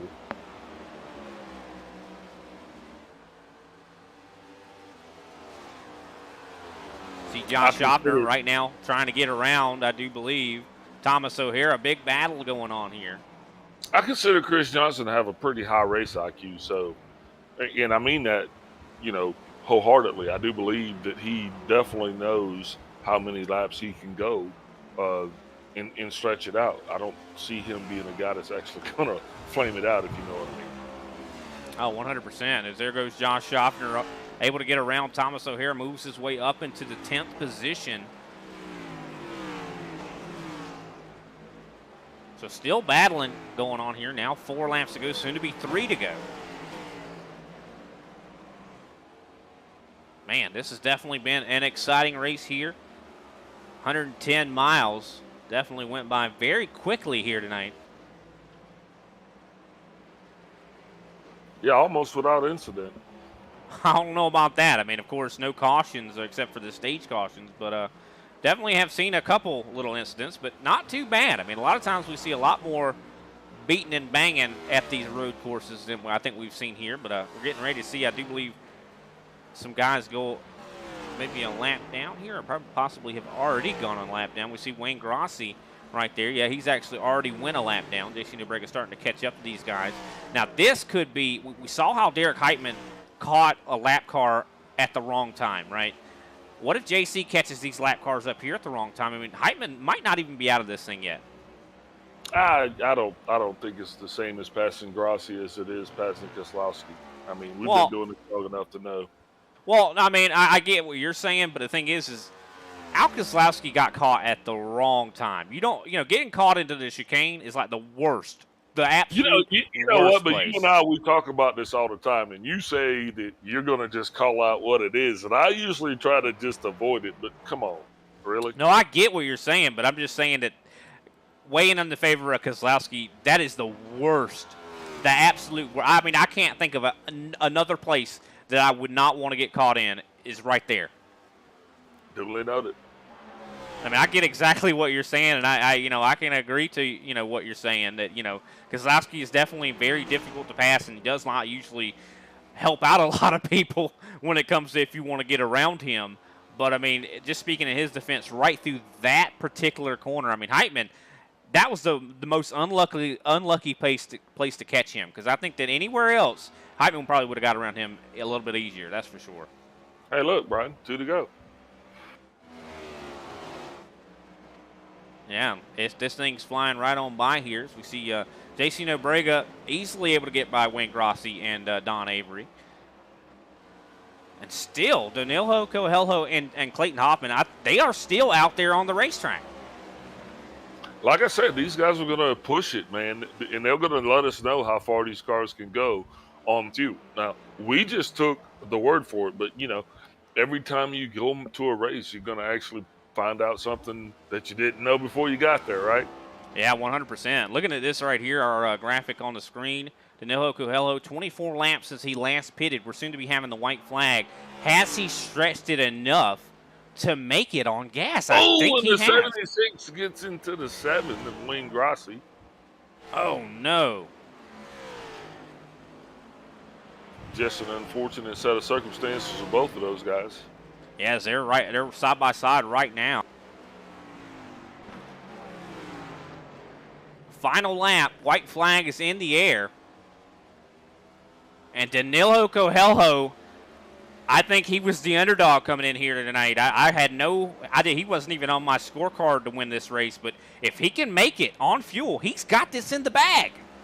And if he can make it on the fuel, well, that changes the entire slide, because I mean, we were saying that these guys can't make it. There's no way they can make it. these guys not only made it, but remember, I mean, they didn't even pit. I mean, you know what I mean? They pitted on the first lap of the stage, where you saw a lot of guys coming into the last lap of the stage and different things. I hope they can all make it, man. I'm just interested to see how this is going to play out now. He ain't going to have a lot of gas to do a burnout, but he has got just a couple corners left here. I do believe, exiting one of the final corners here. Going to be going on to the front stretch, and it's going to be Danilo Coelho. Even if he runs out of gas right now, he's still going to make it.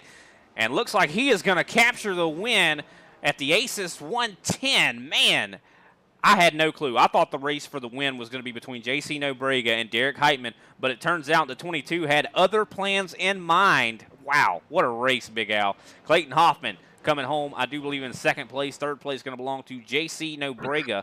Fourth place, Derek Heitman. Fifth place, Mark Pageant. Sixth place, Jeffrey Souza. Seventh place, Matt DeCiani. Eighth place, Josh Schaffner. Ninth place, Lucas Abreu. And rounding out our top 10, Thomas O'Hara. That's right. Carl Dobson's in 11th with Chad Sullivan in 12th. Kenny Powell, 13th. Chris D. Johnson, 14th. Mark Sanchez coming home in 15th. Randy Drumhiller in 16th. Don Avery, 17th. Wayne Grassi in 18th. Al Koslowski, 19th. Paul Osen, 20th. Greg Wachinski, 21st. Andrew Griesbaum coming home in 22nd. John Mullis, 23rd. And Derek Jacobs comes home in 24th place. With that rounds out the entire field. We're going to take a brief break, get a word from our sponsors, and we'll be right back with our post-race show. ButtKicker. Feel what you've been missing.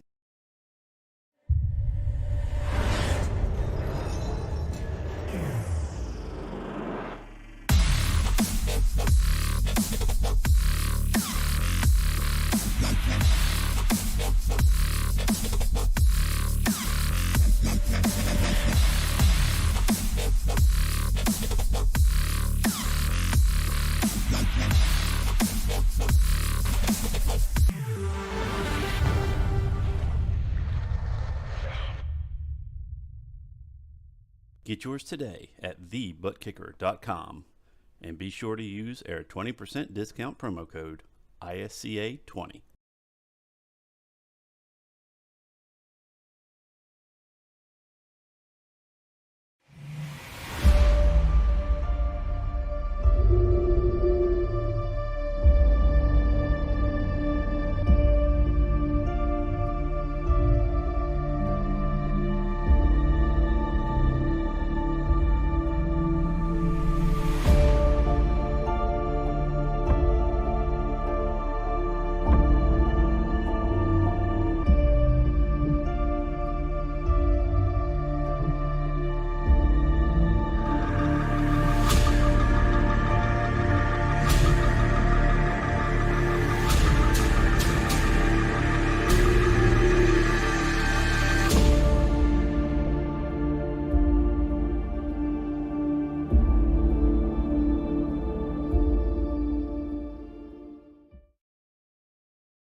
And we are back, ladies and gentlemen. I do believe we're going to be getting our post-race show started. Danilo Coelho usually does our translating for J.C. Nobrega, so can we grab both of them at the same time, Big Al, so we can, have him talk to J.C. for us? Yeah, I tell you what, why don't we go ahead and start with Clayton Hoffman, and then we can go ahead and talk to those two guys at the same time. That sounds like a great plan. How about, you want to go ahead and talk to Clayton for us? Yeah, absolutely. Hey, Clayton Hoffman, Big Al up in the booth. How you doing tonight, sir? Doing pretty good. Felt like kind of left something out there when I self-spun, but other than that, I'm doing pretty good, Al. Well, you know what, though? You came into this thing and you put down some solid practice laps. We know that you're going to be the favorite week in and week out. had a very strong performance through the first two stages. But the question that I got for you, though, well, before I get to that, so how did you prepare for the race this week? I mean, we had a lot of guys working on the set for Coke, so there's a lot of guys working on it. So I don't think we got it where we wanted it, but it was pretty close. Yeah, so when you came in here tonight, though, were you feeling like you had a solid first place, second place car? Did you think you had what it take to win this thing, or is it still kind of up in the air? Some of these guys are really good on road, so I wasn't really sure. I've been struggling. I've been struggling through the bus stop, and that last run kind of showed me one of the reasons why I'm struggling. I'm just messing up my braking, and I just need to go back and look at what I'm doing wrong because I still haven't figured it out. Yeah, just and this track's very finicky. You just got in the grass just a fraction of a bit, and that was actually enough to cause you to go in the round. But you know what? You just didn't even miss a beat, man. You kind of got it backed up out of traffic and drove it home on the podium. So you got to be feeling pretty good about that, right? Yeah, I mean, the only reason I'm on the podium is because of the strategy. It's not really because of my speed or anything. I looked at how much fuel I would burn from what we calculated, how many laps were left when we went green, and kind of guess how much I would need to clutch. And it turned out if I hadn't spun out, I would have been able to clutch until about 3 or 4 to go. But I spun out, burned extra fuel. Wow, man, just the smallest details it got you. But apparently you guys were way more dialed in than the rest of the field and even us in the booth because everyone else pitted with the exception of the top three. So what do you got to say about that? Yeah, again, it came down to strategy. Crunched some numbers there on the caution of stage two, kind of seeing how many laps short I was going to be. I kind of guessed this, based on how they set up the league, that we were going to be short if you didn't save a lot of fuel. And I think I was just under 2 laps short from what I was showing. So I knew I was going to have to save a lot, and I was able to hit some good laps saving. Man, and I feel bad because I've been out of the net. Don't even know where we're going next week. Brian, help me. Daytona. Oh, so next week's Daytona. It's a crapshoot. So, what are you thinking about that one? I got to find some friends. I think I'll have a really good cue set. We've already had one of our super speedway guys kind of work on it, and I worked on it a little bit with him, and we kind of exchanged some ideas to kind of see what was fast and kind of see you kind of see some things on TV that you see with the real cars, and we're trying to see if any of that works in the sim, and we're finding stuff that works, some stuff that doesn't, and yeah, I think we're gonna be pretty good in queue. So overall, though, what are your opinions on this next gen car? Are you liking it, or do you prefer the old cars more? From a builder perspective, this car has got a lot less to mess with, so it's not as fun. And I don't like the proportion of the arrow on it. This car is just like it's got so much front downforce. It's got, I mean, it seems like it has next to no rear downforce compared to the last car, and there's just so many different things that we don't have to adjust on. It's hard, especially on the road courses. I still struggle. Like I said, I'm still doing stuff wrong where I need to adjust my driving to it. Whereas with the old car, there's just so much more you can adjust with it. You can get it such, pinpoint accuracy with your turn in, center turn, drive off. That it made it a lot easier for me. So you thinking we're going to see more tandem racing next week, more pack racing? What are you thinking we're going to see on these cars? It's Daytona. I'm gonna expect cautions. We got stages, and yeah, I don't expect the last stage to go green. But if it does go green, it's gonna be a 3 or 4 car pack that's gonna be up there or greater. We'll see who shows up, see who works with who, but I just don't see it going green. Honestly, it's gonna be a lot of aggressive guys out there unless we have a lot of big wrecks early. Well, you're going to have to stay clean though, because as this season draws to the end, I think it's going to be better for you to get clean finishes just to solidify it. But anyway, before we let you go, man, who we shouting out tonight? Thanks to Asus for sponsoring the race, ButtKicker for sponsoring the series. Thanks to you guys broadcasting the booth. Thanks to the team. Legacy Esports, and all our sponsors, Green Mountain Grills, Blackstone Management, Reaper Speed Labs. I'm forgetting a couple others. I apologize about that, but there's a lot of people that support us.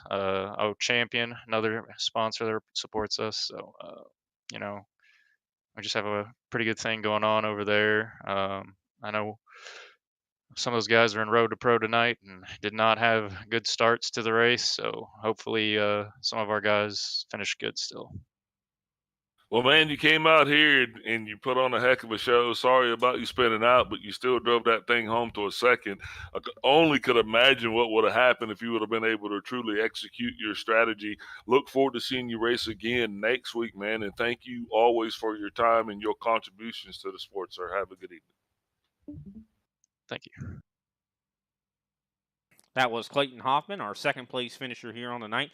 Next up, I do believe we're going to have Danilo Coelho going to act as somewhat of a translator here for JC Nobrega. JC had the fastest car, I do believe, all night long, led, won both stage 1 and stage 2, but with some pit strategy, JC unfortunately relegated back to third, and also some battling with Derek Heitman. Can you ask him, Danilo, what was going through his mind through this race? I mean, it seemed like he just was on a rail. Boa noite, Nóbrega. Ele perguntou como é que foi a corrida de forma geral, mas ele falou que a estratégia não funcionou, que você era o carro mais rápido da pista, mas infelizmente a estratégia te jogou para terceiro de novo e a batalha com o Derek no final foi bem bacana. Hi guys, congratulations Danilo and Clayton for the race. And finish my English em português now.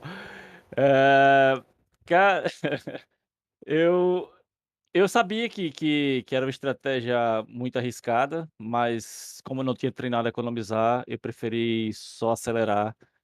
Mas estou feliz com o meu desempenho, estou feliz com o resultado da corrida. Não diria que não foi um bom resultado, mas foi uma excelente corrida. So he said the car very very very very fast. He didn't work so hard in the car, so it's very risky to do my strategy. So he just gas on and let's see what happened. He's very happy with the result. That's it. Well, he definitely should be happy with the result. I mean, he won stage 1 and stage 2, so a lot of points going his way for the playoffs here for sure. But I mean, definitely was an interesting difference between your strategy and his. How did he prepare coming into tonight's race? Na verdade, a pergunta agora é só como é que você se preparou para a corrida. Treinei bastante, eu treinei fazer um traçado mais confortável e eu sabia que estaria mais lento, mais rápido no final, mas com a distância bem maior do que economizando. So sorry, I was starting Portuguese. Sorry.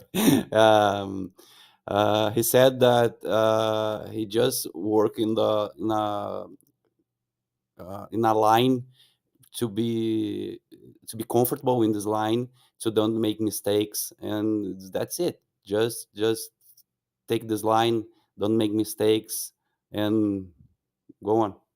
So just a lot of seat time, a lot of practice, probably best way to describe it for sure. I mean, definitely saw a lot of pace there from him. Can you ask him what does he feel about Daytona coming up here? And very different than this road course. E Daytona, JC? Bem diferente de hoje. O que se espera de Daytona? Trabalho em equipe. Trabalho em equipe, essa é a palavra. Temos uma equipe forte e vamos tentar usar isso para ter bons resultados. Just one thing, teamwork, and go to the end. Teamwork, just it. I think that is definitely probably the best way to describe it. I mean, it's going to be teamwork and being able to survive and keep that car clean. Well, one last thing for JC. Who can we shout out tonight for you? Agradecimentos, JC. Thank for my teammate, my team, URace BR, and thank my sponsors, Real Drive, Streaming Sim Racing, M7 Help Volantes, and Motorbu. All right. Well, we definitely appreciate your time tonight, JC. You have yourself a wonderful night. And congratulations on your third place finish. This next interview is going to be a lot easier. Danilo, how are you doing tonight, man? I mean, your strategy worked. Talk us through that. Did you know that you were going to be able to make it to the end like that? Um, sorry for my English today, guys. I'm very happy and I'm a little bit nervous, but that's okay. If you understand, for me, it's fine. I'm very happy. I need to thank my my fellow friend and partner in the team, Pedro Palladino. He was my spotter today, and she makes me believe in this strategy. Because when I was training, for me it was very hard, very hard to save fuel, and she encouraged me to do it, and it's working. I don't know why. I use the ignition, turn off the car every single lap before the second caution until the end. It's so difficult for me for concentrate and and make it happen, but it happened. I'm so glad, so happy, So and you're thanks holding on a again. second. You turned the car What off. Yep. What? every for how? every straight. If you see the replay, I'm turning the car off in the middle of the straight and turn it on again when I'm braking. It's the Wow. only way to save a lot of fuel. That is insanity. That is a strategy we never thought would be possible. I mean, no wonder no one else did it. I mean, wow, because I know Clayton was doing the clutching, but I mean, you were actually turning the car physically off. That is insanity. Yeah, I did that because for me, for use the clutch, in every corner or every single part of the track is difficult. So I use the ignition just in the straights. So work it. It very much just bought you a win here tonight. I mean, you were fast, even in the first couple of stages. I mean, always in the top three. This has got to be a really good victory to feel good for you, just considering I know the last few races you haven't had the best time, have you? Yeah, I didn't. Yeah, I had a little problems, and but today we said in here in Brazil. I don't know if I translate correctly. We wash the soul. I Yeah, washed I the got soul you. today. Yeah, yeah. No, I got you. You definitely, redemption, in a way. Yeah, yeah. Well, we're definitely happy you got your redemption here tonight in such an unorthodox way. That is so cool. You definitely had a lot of speed, man. Is this going to provide you with some momentum when we're going into Daytona next week? Yeah, just like JC told us, teamwork. We need to practice a lot together this next week, and to be able to perform a great race next week. Yeah, it's definitely going to be all about teamwork for sure. If you guys can get all lined up and, you might even be able to kind of pull away from the field. I mean, because at Daytona, a lot of guys are going to be aggressive and side by side racing. A lot of times isn't conducive to being as fast as you possibly can. So we definitely hope you guys have all the best, next week. I know it's going to be a race of attrition where we're going to see some guys have some accidents. It's bound to happen. But you did a great job here tonight. Going to be able to win this race. Who can we shout out after this victory, Danilo? Yeah, first of all, for Pedro, my spotter today, for you guys to having us in this league, it's been awesome. EPI team did a great, amazing job this week for this track, and Motorbu, my sponsor in my car. Just that. All right, Danilo. Well, we appreciate your time, man, and you guys are more than welcome in this league. We love to have you. You definitely spice things up quite a bit, and we love every bit of it. Thanks for your time, and we'll see you next week. See y'all. That is Danilo Coelho, Dan the Rabbit, as he's known, the 22, finishing in the lead, winning this race. The Asus or Asus, whatever, however you pronounce it, 110. You got to get it right, Brian. Come on I'm now. trying. I'm trying. I'm Big Al tonight. Oh, low blow. Well, we definitely appreciate everybody tuning in. Big Al, any final Wait, thoughts wait, wait. tonight? Yeah, man. My final thoughts. Great racing. We've gone from short track racing to road track racing, and next week we'll be going to Daytona. Now, I just want to say this, Brian, before we get there, because I think next week's going to throw a lot of people for a loop. Because when we started this season with the next gens, the first race was Daytona. Well, there's been a lot of improvements, updates to this car. And I think at the Daytona race next week, man, I just don't know what to expect. But I'm guaranteeing you, if you don't tune in, you're going to regret it. No, I think you're 100% right. That is going to be one interesting one where me and Big Al are probably going to lose our voices by the end of that one with all the screaming and carrying on we're going to be doing. But as I said before, we appreciate everybody tuning in. Big shout out to ButtKicker for coming on board for this season, and also Asus for sponsoring this race here tonight. And big shout out to everybody Asus. in the. I mean, Clayton said Asus, so I, I don't know how to say it, but either Asus, whatever it is. We big shout out to those guys, and I know they make some really great, products. It's just I'm from the South. I say things differently. I do apologize, ladies and gentlemen. Oh, but, yeah. And I'll blame it on that.